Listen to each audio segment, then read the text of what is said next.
How to limit order expiry in Solflare.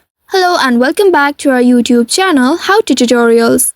In today's video, I'm going to show you how you can limit order expiry in Solflare. To do so, first of all, open your Solflare application on your mobile device and you'll make sure you are logged into your account. Once you are logged into your account, you will land on this main interface. Here in the middle section, you'll be able to find different icons. You'll also be able to see the swap button at the center. You will need to tap on this button.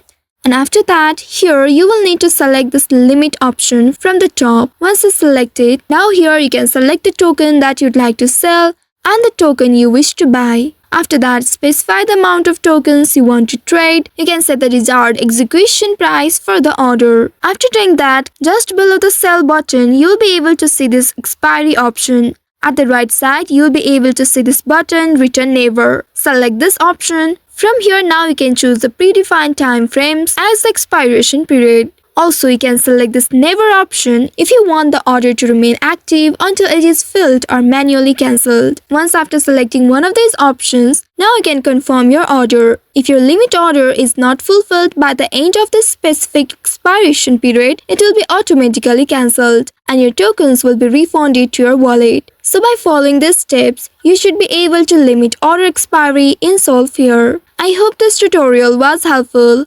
If yes, don't forget to like, share and subscribe to our channel. Also hit that bell icon to never miss any updates from us. Thank you for watching.